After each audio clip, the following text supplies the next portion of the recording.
नमस्कार दोस्तों, स्वागत है आप सबका आपके अपने YouTube channel let's crack exam पर। दोस्तों आज हम जीवन कौशल में एक नया टॉपिक अभिप्रेरणा लेकर चलते हैं। ठीक है, देखिए अभिप्रेरणा शब्द का क्या अर्थ है ना। तो अभिप्रेरणा शब्द है जो हमारा लैटिन भाषा के मोटिम शब्द से लिया गया। किस शब्द से लिया गया है? ये मोटिम शब्द से लिया गया है, जिसका अर्थ है किसी को प्रेरित करना, है ना।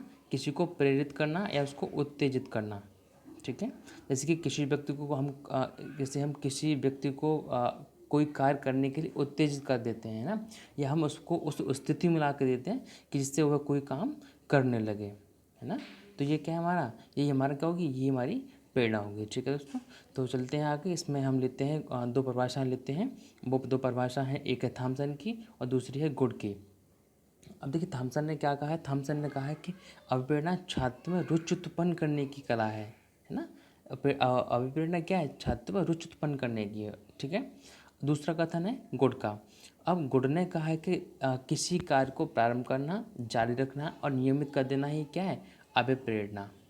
ठीक है, अब देखिए हम किसी भी व्यक्ति को दबाव में लेकर के उसका काम शुरू से कर सकते हैं, लेकिन ये ज़रूरी नहीं है कि वो उसको जारी रखे, है ना, या फिर जारी रखे तो उसको नियमित कर सके, ऐसा ज़रूरी नहीं होता है ना। तो किसी कार्य को प्रारंभ करना, जारी कर देना, नियमित कर देना ही क्या है, अभिप्रेरणा है। ये कथन है गुण का। ठीक है, अब आती है कि प्रेरक, है ना, न्याय इसमें है कही है प्रेरक। ठीक है, प्रेरक होते क्या है। ठीक है, देखिए प्रेरक होते हैं जैसे कि लिखा हुआ है कि प्रेरित करने वाली वस्तु या दशा प्रेरक होती है ना। अब देखिए क्या है कि हमें भूख लगी है ना, तो भूख लगी है तो हमारे लिए क्या है, भोजन। यहाँ पर भोजन हमारा क्या है, यहाँ पर प्रेरक है। ठीक है, भोजन क्या है, हमारा प्रेरक है। अब ये प्रेरक होता कितने प्रकार का है, तो प्रेरक के होते हैं प्रकार दो, एक होता है जन्मजात प्रेरक, एक होता है अर्जित प्रेरक। ठीक है, अब अर्जित प्रेरक और जन्मजात प्रेरक कौन से होते हैं, जैसे कि हमको भूख लगना, है ना, भूख हो गई हमारी, जो प्यास हो गई, ये दोनों किस में आएंगे, जन्मजात। ये हम कहीं से सीखते नहीं है ना, नहीं किसी कोचिंग सेंटर से सीखते हैं, नहीं हमें को माँ बाप सिखाते हैं ना। तो ये क्या हमारा जन्मजात हो गया। ठीक है, फिर आता है अर्जित। तो अर्जित वो होता है जो हम समाज से सीखते हैं। ठीक है, जैसे कि सम्मान पाना हो गया, है ना, पैसा हो गया, ये कैसा हमारा अर्जित प्रेरक है।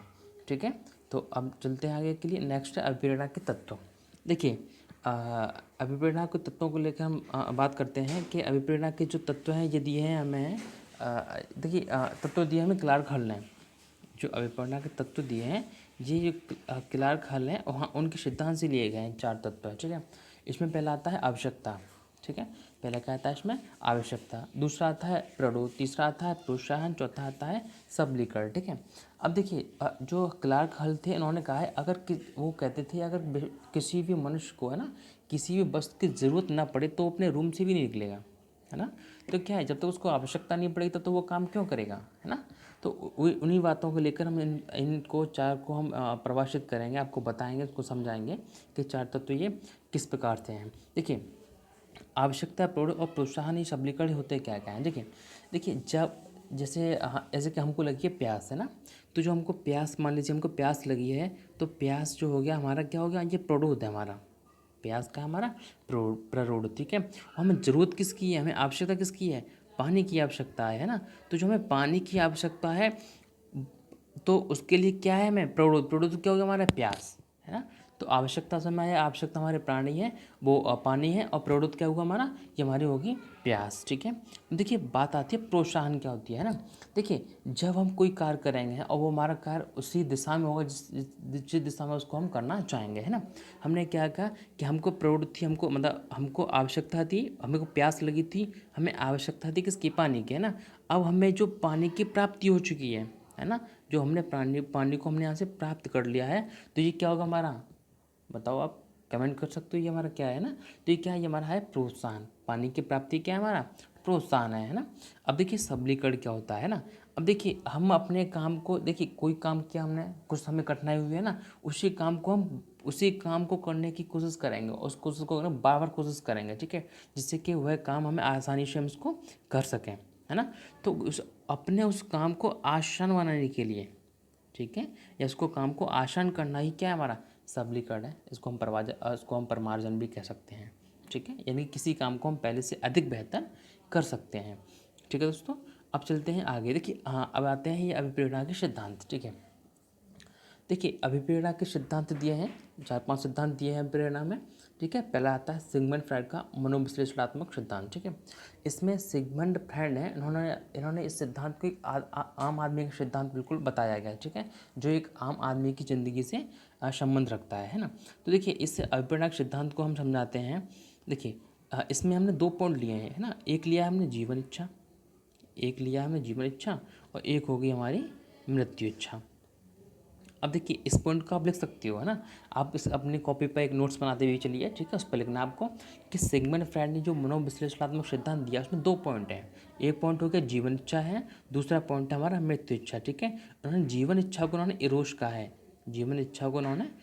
कहा है, और मृत्यु इच्छा को उन्होंने थनाटोस कहा है, थनाटोस उन्होंने कहा है, ठीक है। अब देखिए अब इसको हम समझाने के लिए आपको एक थोड़ी सी भूमिका बनाते हैं कि इसमें यह जीवन इच्छा और मृत्यु इच्छा। देखिए अगर कोई व्यक्ति सफलता प्राप्त करता है ना, उसका कोई रिजल्ट पॉजिटिव आ रहा है ना, उसने कोई काम किया, उसको सफलता मिली, उसका रिजल्ट कैसा है, उसका रिजल्ट पॉजिटिव है, ठीक है। उसके बिजनेस में फ़ायदे हो रहे हैं, है ना, उसके मन के अनुसार ये काम हो रहा है, इन सब कुछ बढ़िया चल रहा है, सब वो चाह रहा है वैसे सब कुछ हो रहा है ना। तो ये क्या हुआ, तो वो क्या करेगा कि उसकी जो इच्छा होगी, है ना, तो उसको काम में सफलता मिल रही है तो उसकी इच्छा होगी जीवन इच्छा की, है ना, किसकी होगी, जीवन इच्छा की, यानी कि जीवन जीने की, है ना। तो वह जीवन की तरफ ही तो मुड़ेगा। ऐसा तो नहीं है कि कुएं मरने के लिए जाए, कुएं में गिरे, ऐसा तो नहीं होगा, है ना। तो क्या होगा, तो हम इससे हमें एक बात स्पष्ट होती है कि सफलता हमें जीने की इच्छा जीवन की इच्छा पर मजबूर करती है ना। हमको सफलता मिलेगी तो हम जीवन जीने की तरफ अग्रसर होंगे, है ना। वहीं क्या होता है कि अगर हम किसी बिजनेस में हैं, है ना, और उसमें हमें घाटा पड़ रहा है उसमें, ठीक है, रिजल्ट नेगेटिव है, मन के अनुसार काम नहीं हो रहा, तो क्या होगा, थोड़ी सी टेंशन बढ़ती है ना। जो टेंशन बढ़ेगी तो क्या होगा, तो व्यक्ति किस तरफ मुड़ेगा, व्यक्ति मुड़ेगा मृत्यु इच्छा की तरफ, जिसको हम कहते हैं थनाटोस, है ना। लेकिन यहाँ पर मृत्यु इच्छा से मतलब मृत्यु मर जाना नहीं है, यहाँ से है कि इससे मतलब है कि हमारा विकास होगा वो रुक जाएगा, ठीक है। तो ये उम्मीद करता हूँ ये बात आपको समझ में आई होगी। देखिए सिगमंड फ्राइड का है, इसमें 2 पॉइंट है, जीवन इच्छा है, इसको रुश कहते हैं, मृत्यु इच्छा इसको थनाटोस कहते हैं। सीधी बात है, अगर मन के मुताबिक आपको काम होगा तो आप जीवन इच्छा की तरफ मुड़ेंगे, मन के मुताबिक नहीं होगा तो मृत्यु इच्छा से मतलब मरने से नहीं है, उनको क्या है, उनका विकास अवरुद्ध सा हो जाता है, ठीक है दोस्तों। तो अब आगे दूसरा देखते हैं। दूसरा है हर्ज़बर्ग का द्विकारक सिद्धांत, ठीक है। अब देखिए अभिप्रेरणा को सबसे अच्छा सिद्धांत कहें, सबसे बड़ा है, सबसे सटीक सिद्धांत कहें, तो वो सिद्धांत दिया किसने है, सिगमंड फ्राइड ने दिया है, ठीक है। इन्होंने क्या कहा है कि इन्होंने क्या, इनकी सोच थी पहले ये सोचते थे कि इस दुनिया में सबसे ज़्यादा जो प्रेरकीय कारक है वो है हमारा पैसा, है ना। ये इसको मानते थे। कहाँ गया, हर्ज़बर्ग की बात कर रहे हैं हम, है ना, हाँ ये हर्ज़बर्ग की बात कर रहे हैं, ठीक है। तो हर्ज़बर्ग का जो 2 कारक सिद्धांत है ना, 2 कारक लिए हैं इन्होंने, एक स्वास्थ्यपद प्रेरक है, एक प्रेरकीय कारक है ना, एक में पैसा लिया इन्होंने, एक में पहचान लिया, ठीक है। तो उन्होंने क्या कहा था कि व्यक्ति को जो प्रभावित करता है, इसको प्रेरित करता है, वो होता है पैसा। इनके अनुसार इन्होंने ऐसा पहले से ही मान लिया कि व्यक्ति को जो प्रेरित करेगा वो होगा पैसा, लेकिन ऐसा नहीं होता है ना। तो इन्होंने क्या किया कि इन्होंने लगभग अमेरिका में कुछ लगभग 11 यूनिवर्सिटी के हिसाब, लगभग 11 यूनिवर्सिटी के लोगों का जो कर्मचारी थे उनका इंटरव्यू लिया, और इस इंटरव्यू में उन्होंने क्या किया, उन सबका इंटरव्यू लिया, तो उनसे कुछ सीखा, है ना। अब वो सीखा क्या उन्होंने देखा कि हर्ज़बर्ग ये पहले मानते थे कि सबसे बड़ा प्रेरक पैसा होता है ना, लेकिन उन्होंने उनसे जब बात की, उनका इंटरव्यू लिया, है ना, तो उसमें एक बात स्पष्ट निकल के आई कि सबसे बड़ा जो प्रेरक होता है वो होता है स्वास्थ्य। क्या होता है हमारा, स्वास्थ्य, है ना। तो स्वास्थ्य पद प्रेरक क्या हो गया हमारा, स्वास्थ्य पद प्रेरक हो गया। और दूसरा हो गया हमारा दूसरा प्रेरक जो हो गया वो हमारा है क्या, पहचान हो जाती है ना। स्वास्थ्य पदक में ही पहचान को रख सकते हैं, तो ये स्वास्थ्य पदक और पहचान हो गई, ठीक है। दूसरा इनका था वो था इनका पैसा, है ना, वो बात पैसा की बात अलग हो गई, उसको बताते हैं समझाते हैं। देखिए इन लोगों से जो उन्होंने कहा कि आप ये बताओ कि आपके लिए पैसा क्यों नहीं है, पहचान क्यों है ना, तो उन्होंने कहा कि पैसे से हम क्या है, बीमार हो जाएंगे तो पैसे से हम इलाज कर लेंगे, है ना, लेकिन अपनी पहचान नहीं, पहचान मुख्य होती है हमारी, है ना। अब इस बात को हम आपको समझाते हैं कैसे। देखिए अब कोई बच्चा है ना, उसको आपने 1 लाख रुपए का नगद पुरस्कार उसको दे दिया, है ना, उसकी प्रिंसिपल ने दे दिया, किसी ने दे दिया, और उससे कहा कि जाओ तुम इस कॉलेज के टॉपर हो, है ना, और अपने लोगों से, अपने दोस्तों को समझाओ कि आपने अपने स्कूल में टॉप किया है, तो क्या करेगा बच्चा, 1 लाख रुपये ले जाएगा, लोगों को बताएगा, है ना। तो क्या लोग उसको विश्वास करेंगे क्या, है ना। वो तो यही मांगेंगे कि दिखाओ कहाँ है आपका रिजल्ट, कहाँ है रिजल्ट, तो मांगेंगे, है ना। तो क्या होगा, तो उसके पास 1 लाख रुपये है, लेकिन वो 1 लाख रुपये को, इस 1 लाख रुपये से ये स्पष्ट नहीं कर सकता कि उसने कॉलेज को टॉप किया है। अगर उसके पास मार्कशीट होती तो वो कह सकता था, लोगों को मार्कशीट दिखा के बता सकता था कि देखो ये है मेरा रिजल्ट, ये है मेरी मार्कशीट। अगर उसी का ये नाम अखबार में निकल जाएगा तो क्या होगा, उसको पहचान मिलेगी, उसको, है ना। तो पहचान मिलेगी तो क्या होगा, वो अधिक प्रेरित होगा, है ना। और पैसे से क्या, पैसे जेब में रखेगा, खर्च कर लेगा, बराबर हो जाएगा। तो इससे बात स्पष्ट हुई कि सबसे बड़ा जो प्रेरक है वो हमारे लिए पैसा नहीं है बिल्कुल भी, है ना। पैसा तो बिल्कुल नहीं है, सबसे अधिक है हमारा क्या, पहचान। सबसे बड़ा प्रेरक क्या है हमारा, पहचान है, ठीक है। अब देखते हैं तीसरा, तीसरा दिया है, तीसरा कौन सा है, तीसरा देखते हैं हमारा वोल्फ्सबर्ग कॉफमैन का प्रोत्साहन का सिद्धांत, ठीक है। अब देखिए कॉफमैन ने बताया है, प्रोत्साहन को उन्होंने 2 बताए हैं, ठीक है।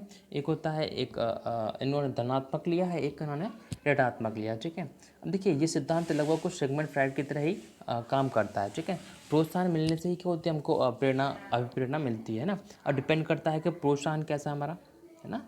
प्रोत्साहन हमारा कैसा है, धनात्मक है, ऋणात्मक है ना। अगर हमको प्रोत्साहन धनात्मक मिलेगा, है ना, तो क्या होगा, हम सफलता की तरफ जाएंगे, हम जाएंगे सफलता की तरफ। और हमको अगर प्रोत्साहन कैसा मिलेगा, हमें नकारात्मक या ऋणात्मक मिलेगा, तो हम फिर कहाँ जाएंगे, तो हम जाएंगे असफलता की ओर। किसकी तरफ जाएंगे, फिर हम जाएंगे असफलता की ओर। तो ये इतना सा है इनका बोल्स एंड कॉफमैन का प्रोत्साहन का सिद्धांत, ठीक है। फिर आता है ब्रूम का प्रत्याशा का सिद्धांत। देखिए ब्रूम ने कहा है कि आप आदमी अपनी क्षमता को तभी बढ़ाएगा जब उसको आय बढ़े। ये किसका कहते हैं, कि कौन कहना चाहता था इस बात को, ये ब्रूम कहते हैं, है ना। ब्रूम कहते हैं कि आदमी अपनी जो क्षमता है उसको तभी बढ़ाएगा जब उसको आय बढ़े उसकी, है ना। उसकी आय में भी तो ग्रोथ हो, है ना। तो इससे अब मान लीजिए कोई छात्र है ना। अब छात्र ने पहले जो अंक प्राप्त करता है या उसकी क्षमता है वो उसकी 40% की, ठीक है। अब उसको लेके आने 90%, तो क्या हुआ, उसको लगा ना कि हम 90% लेके आएंगे, है ना। तो इसमें 50% का उसको क्या है, अधिक अधिक लाना है, अर्जित करना है। तो उसके लिए क्या करना है, उसको ज़रूरी प्रयास करने होंगे ना। वो प्रयास कितना होगा, मान लीजिए वो 8 घंटे पढ़ता है, अब आने वाले समय उसको 18 घंटे पढ़ने पड़ेंगे ना। तो क्या है, यहीं से स्पष्ट बात निकल के आती है कि आदमी अपनी क्षमता को तभी बढ़ाएगा जब उसकी आय बढ़े। शिक्षक अपनी पढ़ने के कार्य, अपने जो घंटे होते हैं उसको तभी बढ़ाएगा जब उसको रिजल्ट में क्या हो, उसको फ़ायदा मिले, है ना। अभी 40% ले प्राप्त कर रहा है, उसको 90% प्राप्त करेगा तो अपना टाइम ही बढ़ाएगा, और टाइम बढ़ाएगा तो उसको 50% का उसको भी फ़ायदा मिल जाएगा, ठीक है।